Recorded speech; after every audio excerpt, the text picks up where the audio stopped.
ترجو النجاة ولم تسلك مسالكها إن السفينة لا تجري على اليبس.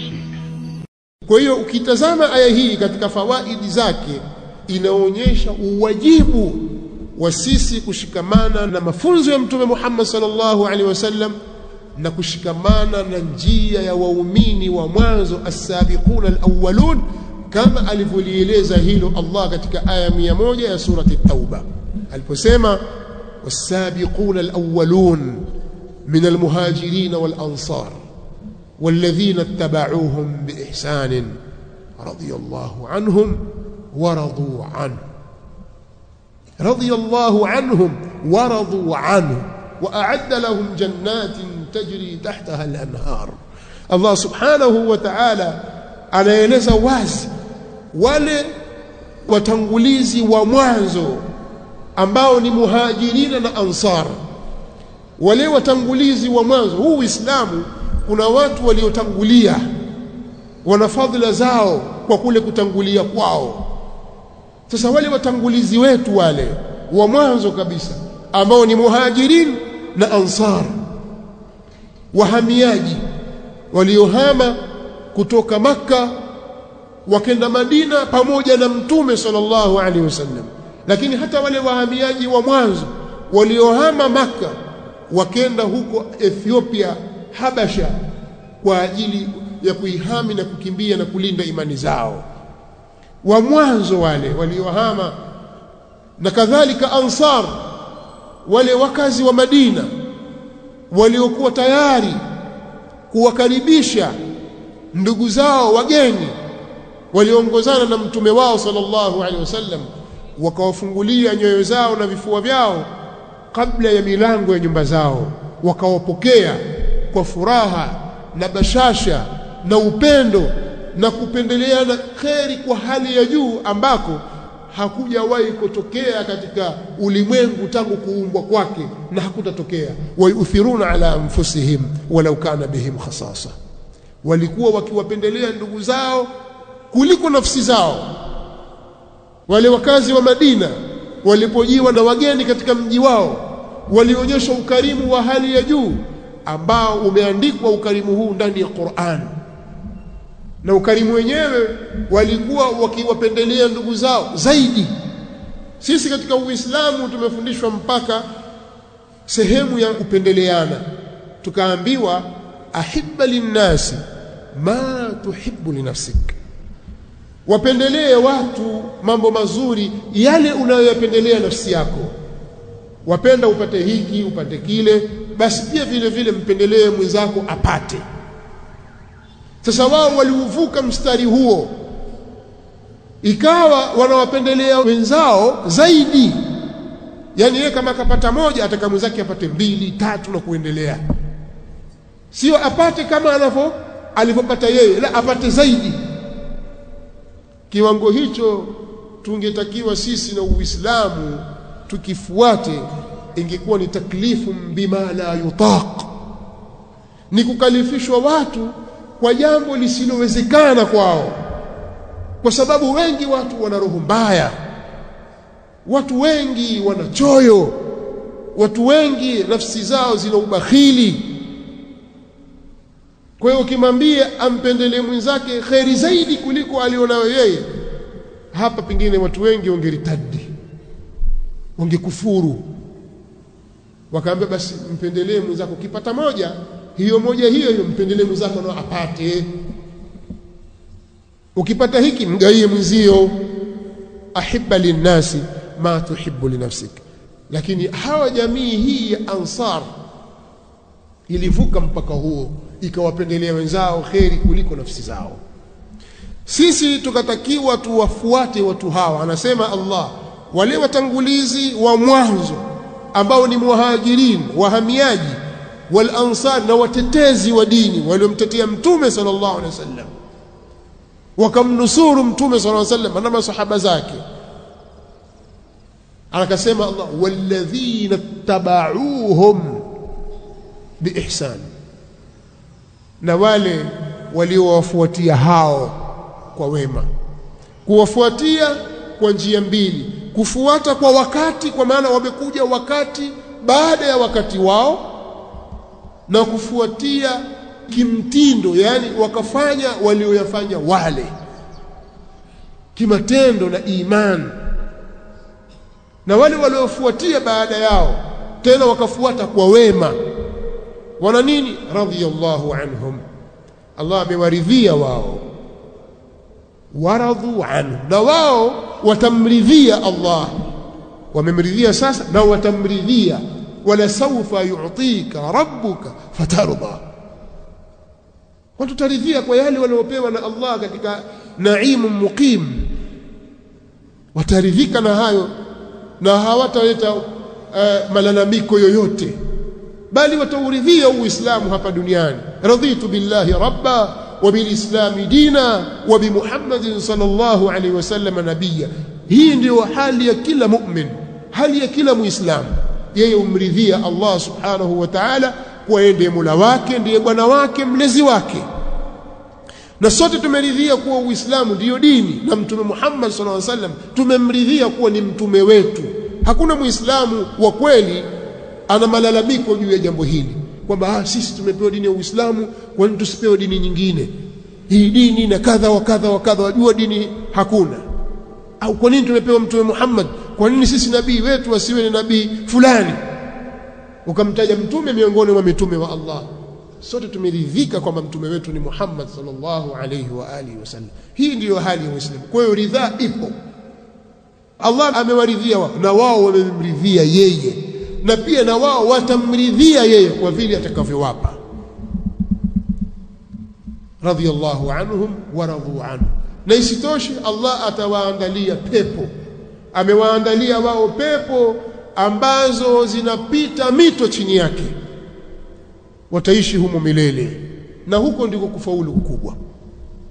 Kwa hiyo ukiitafsiri na ukiitazama aya hii utaona kwamba walipotajwa watangulizi, watu wa mwanzo waliotangulia katika huu Uislamu, na wakatajwa pale kwamba ni muhajiruna na ansar, kwamba watapata fadhila hizo, likaingizwa kundi jingine hapa ambalo kundi hilo litaendelea mpaka kiyama.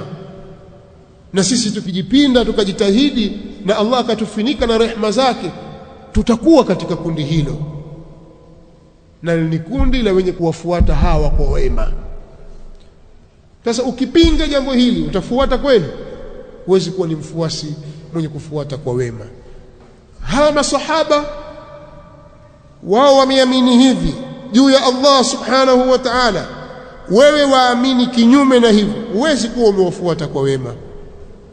Masahaba walitekeleza ibada kwa namna hii na namna hii, wewe ukaenda kwa namna ile tofauti na vile walivyokwenda masahaba, ukajiona kwamba na wewe pia una nafasi ya kutengeneza mambo na kuundaunda vitu katika Uislamu, ukakhalifu, hutakuwa umewafuata wao kwa wema.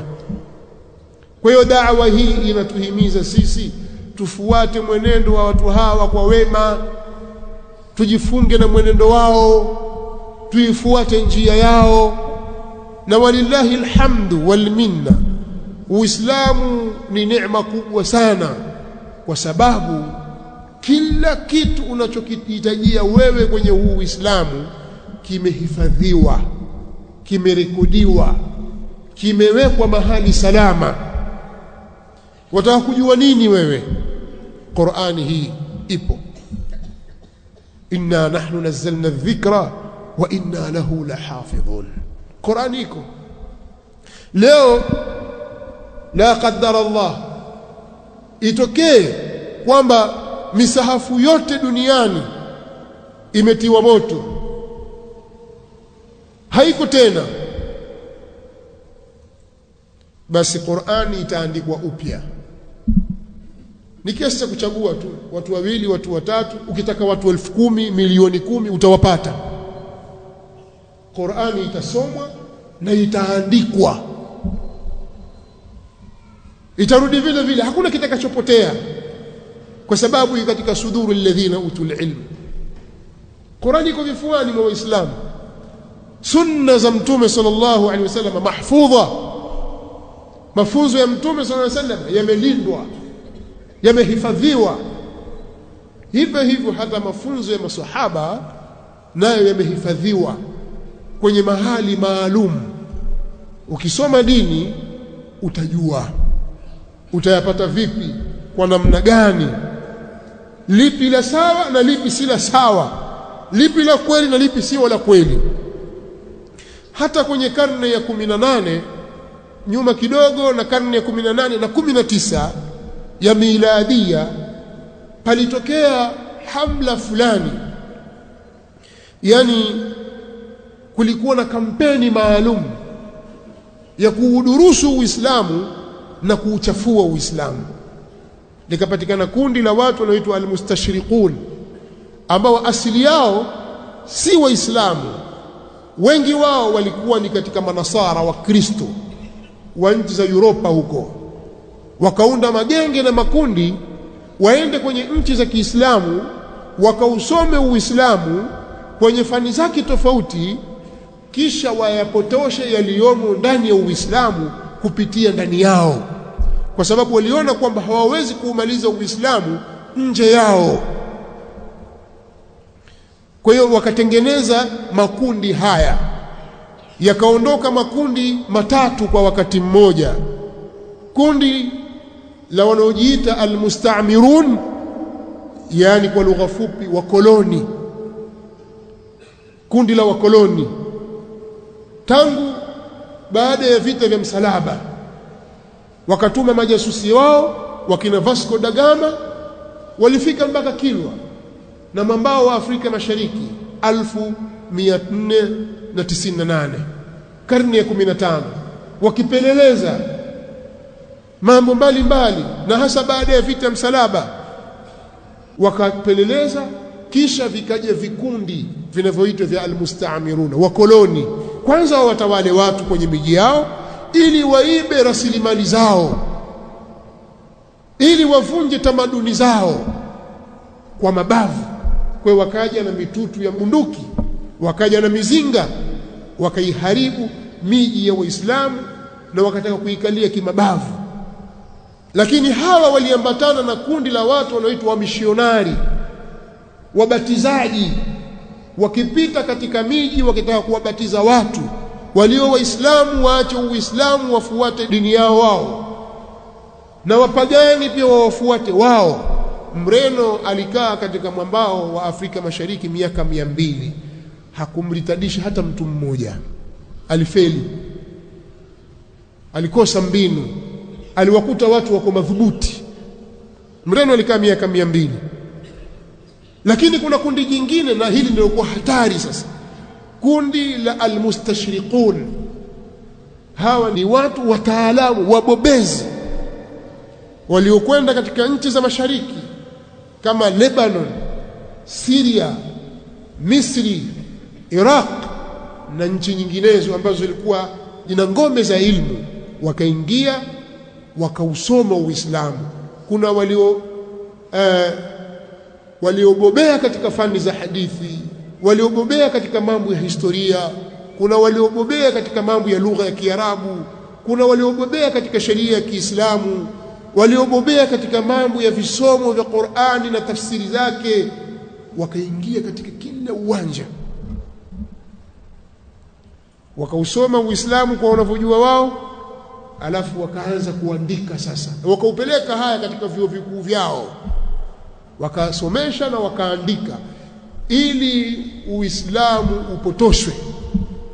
Asilimia kubwa walioathirika katika janga hili ni wale wenye elimu nusu au wajinga kabisa. Si leo pia utasikia kumeandikwa Qur'ani mpya, hiyo hapo si kuna hivi, watu watumiana kwenye mitandao huko. Sisi wale itutishi, mtababaika nyinyi. Sisi kila siku Qur'ani husomwa usiku na mchana, na utafiti unaonyesha ya kwamba mtoto wa Kiislamu akipata faragha mpaka akifikisha umri wa miaka 10 anao uwezo wa kuhifadhi Qur'ani yote. Inawezekana, sio jambo la ajabu. Sio zama za kina Imam Shafi'i kwamba amehifadhi Qur'ani kabla hajafika miaka 10. Zama hizi ni jambo linalowezekana wala halina shida ndani yake. Sasa utakuja kuisoma vipi hiyo qul huwallahu ahad isiwe qul huwallahu ahad, iwe vingine, alafu wewe umetudanganya na sisi tukadanganyika. Watakaodanganyika ni wale wajinga wasiojua, watababaika. Eti innamal a'malu binniyati leo imebadilishwa, sio tena innamal a'malu binniyat wa innama likulli imri'in ma nawa, yasomeka kivingine. Alafu watu waliokaa katika madarasa za ilmu wababaika. Mtababaika nyinyi kwenye mitandao ambao hamkusoma, agenda yenu sio ilmu. Kwa hiyo wale mustashirikuna wakawaweza wajinga, wakawatatiza, lakini wakasimama ulama wa haki wakaweka kila kitu mahala pake. Si hata wewe kwenye gari, wewe sifundi magari, tuchangue gari yote, benzi tuichangue yote, tufungue engine. Ukichanganyiwe hapo, kuna hiki cha pikipiki, hiki cha baskeli, hiki kikawekwa pale, hii ya tractor. Wewe kama ni fundi kweli utakuja kufunga spare ya baskeli kwenye benzi? Haiwezekani. Kila kitu takiwa hiki sicho weka pembeni, hiki sicho weka huko, hiki ni cha hapa. Ndiyo dini ilivyo. Kwa sisi hatuwezi kubabaika katika dini yetu. Nataka kusema kwamba kila kitu katika Uislamu kimehifadhiwa madhubuti. Kuweni na amani, lakini amani hii itaendelea ikiwa agenda yetu ni elimu. Utulivu huu utapatikana ikiwa Waislamu wataipatiliza elimu ya dini yao. Lakini itakapofika wakati Waislamu agenda yao sio elimu ya dini, ikapita karne nzima watu hawakusomeshana dini, hapo tutakuwa tushawezwa. Na haya aliyesema Mtume sallallahu alaihi wa alihi wasallam, aliyeshazungumza siku nyingi, inna Allaha la yaqbidhu al-ilma intiza'an yantazi'uhu min suduri al-ibad. Allah subhanahu wa ta'ala katika sunna yake al-kaunia, kilimwengu, elimu haiondoshi kwa kuinyakua kutoka kwenye vifua vya waja wake. Kwamba wewe umesoma alafu asubuhi umeamka huna kitu. Wasomi wote hawana kitu wanachokijua tena. Qur'ani waliohifadhi haiko, sunna hazipo, ufahamu juu ya Qur'an na sunna haupo. Hilo jambo halipo katika utaratibu wa Allah. Lakini Allah subhanahu wa ta'ala yakbidhu al-ilma biqabdhi al-ulama. Elimu ataiondosha kwa kuondosha wasomi. Ikawa wale wasomi wote wamekufa, alafu kizazi kinachofuatia baada yao hakikusoma. Hatta idha lam yubqi alima ittakhadha an-nasu ru'usan juhala. Ikawa imefika wakati hakumbakisha mjuzi yoyote, basi wale wajinga watatafutana wachaguane nani mwenye nafuu. Kwa hiyo watamchagua mjinga mwenzao awe ndiye kiongozi. A'ma yaqudu basiran la aba lakum qad dhalla man kanat umyan tahdihi. Mchagua mtu mmoja, mjinga huyu ana afadhali kwa sababu ana domo, abwabwaja kweli kweli, bingwa wa kusema. Akachaguliwa, atakwenda kuwatumbukiza kwenye mtaro.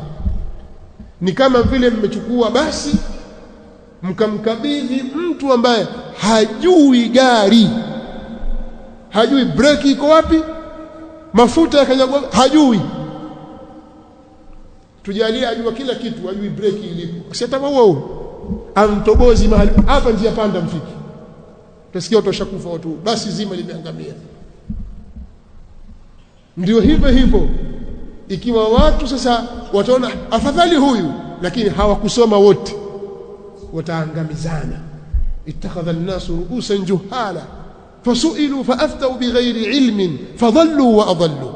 Wakaulizwa kisha na wao wakati wa fatwa ikawa ni sababu ya kupotea wao na wakawapoteza na wenzao. Nataka kurudi tena kusema kwamba Uislamu mambo yake yote yamehifadhiwa. Kwa hiyo ukitaka kujua muongozo na njia ya wema waliotangulia, wewe rudi ukasome, kakae katika vikao vya elimu, utaelekezwa.